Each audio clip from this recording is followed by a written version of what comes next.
The trip starts at the trailhead in Onion Valley, located 12 miles west of Independence, California. It's a scenic 5-mile hike up to the pass and another mile and a half down to the lakes. We'll be making camp at the base of the pinnacles at Kearsarge Lakes. This energetic group is from Bible Fellowship Church, headed by Master Fisherman Pastor Mike Albin. My son Andy's getting geared up for a trip. We got an early start out of Ventura, and we're finally getting to Independence, deep in the Owens Valley. We're at 4,000 feet, and those peaks up there are above 14,000.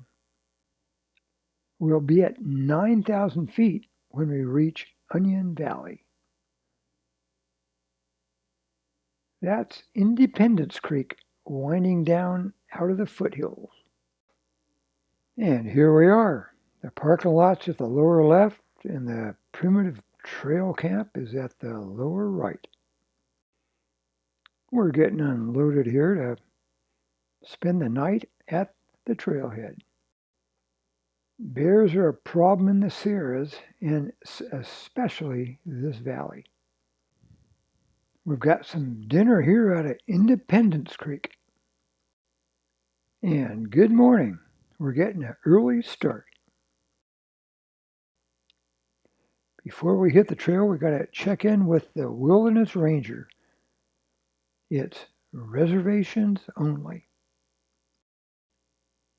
It's a crystal clear morning. We'll see how long it stays that way.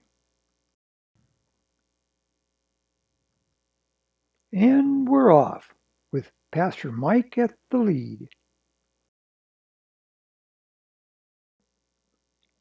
Here I am with Denny, anticipating a great trip. There were a few meadow areas around, but not many. It means that there were flowers.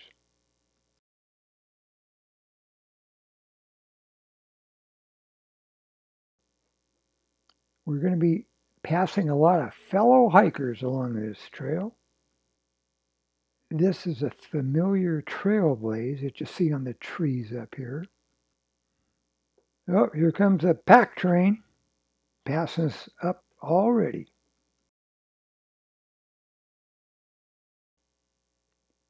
As we climb, we start to lose a few of the trees. So far, the weather's looking good. And then we start to see the puff of white above the slopes. If it's going to be a wet day, it usually starts about mid-morning.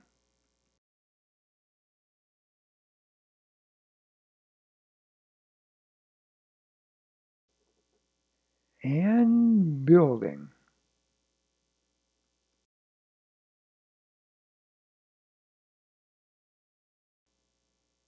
And then a little after noon, they start letting loose. It's time to take cover, and it's rain and hail the size of a pea. David found about the best shelter available. Pastor Mike doesn't have too much to be proud of here. Denny made the choice just to bear the elements. We met this through hiker up there, and you can tell he's used to sitting out these storms.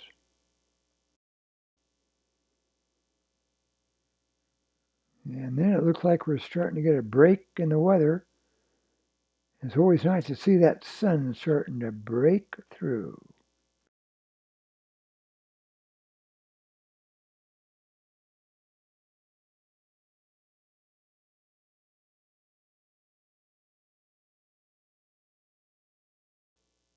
Here's William, and it's back to clear skies.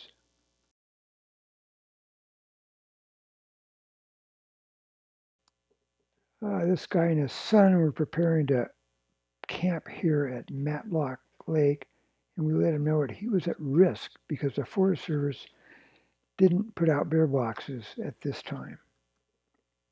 Double hanging your food just doesn't work with these bears. On another trip, we found out the hard way. They're heading for the pass, and over the pass, the Park Service does provide bear boxes. The trail crew hard at work. This is the way the trail crew transports their dirt and gravel. This trail is quite scenic with abundant vistas. We're about a mile and a half from the pass, and we run into Heart Lake here.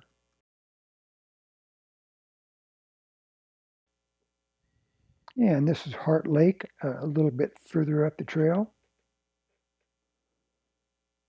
And we did find a little bit of plant life around.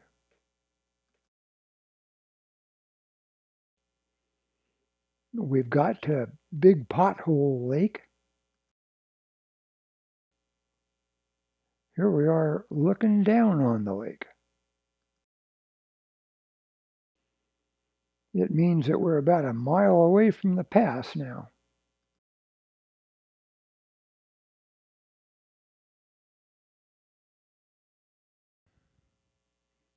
Denny and I are starting to feel the elevation gain.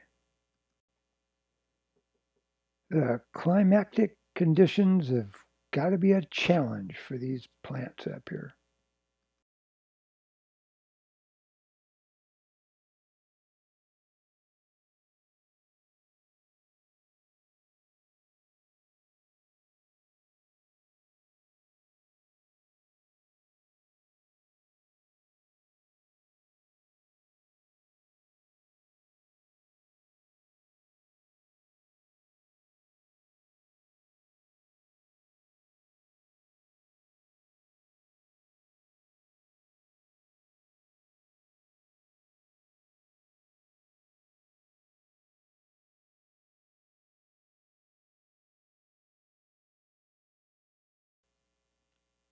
We're going to see more of these guys.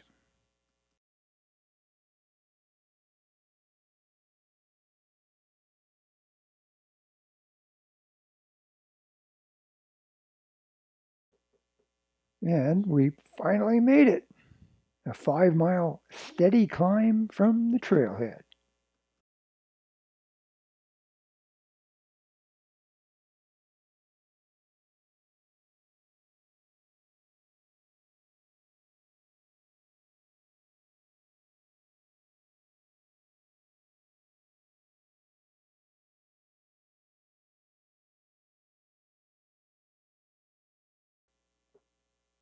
We met quite a few hikers here taking in the view at the pass.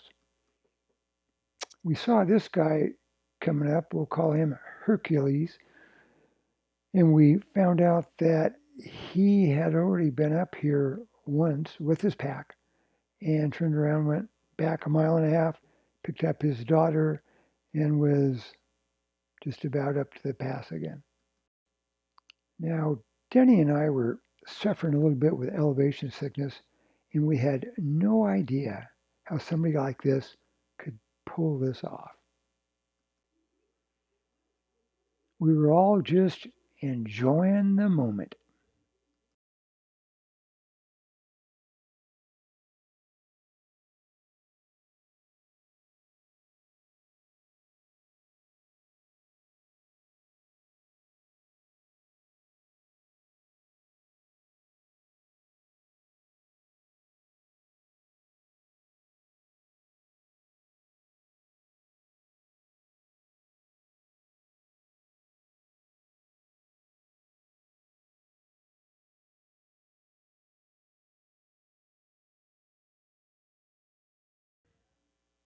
And then these day hikers showed up.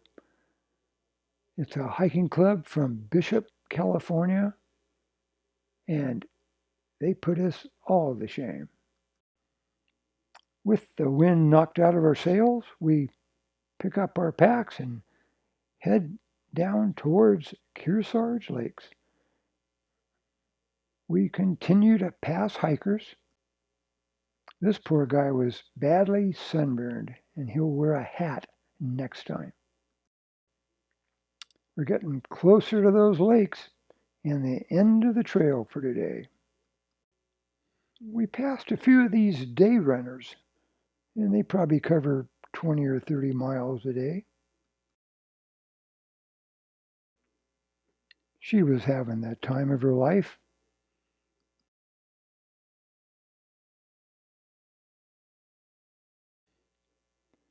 This is looking back at the pass, right there.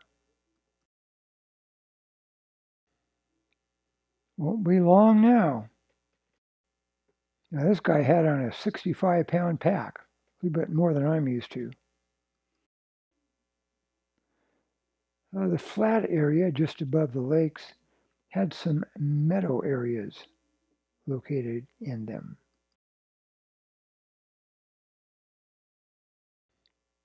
And that means flowers. Since it was early summer,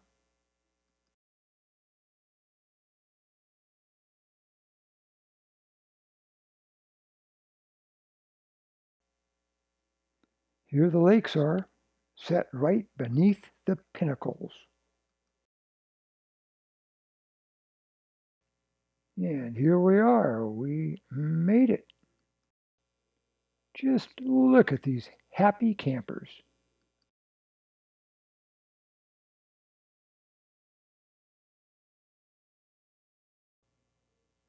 It was important to locate the bear box. It didn't take long to set up camp. No, I'm taking a break. You go fishing. And he didn't waste any time getting that line in the water.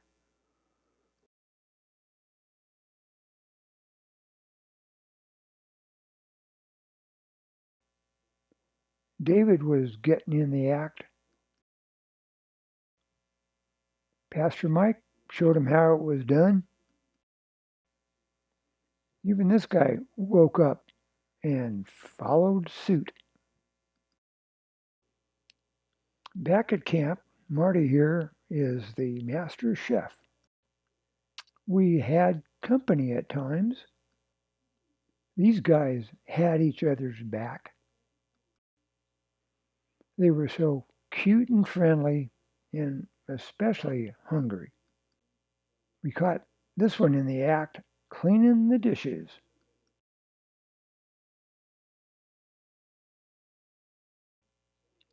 Denny found time to wander down to Charlotte Lake and visit with the Outback Park Ranger.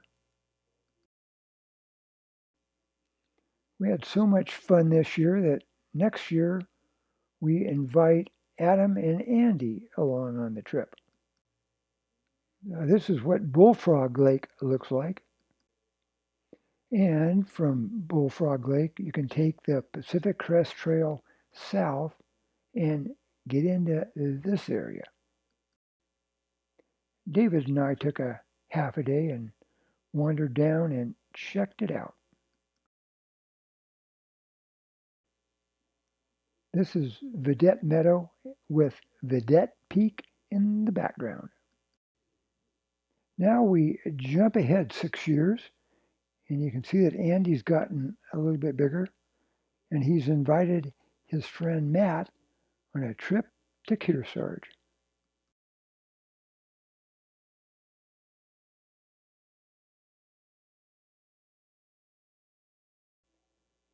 Besides fishing, they found glissading the Pinnacle Glaciers to be quite exhilarating.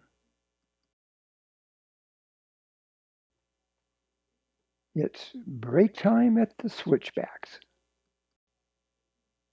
And that's a wrap on Kearsarge.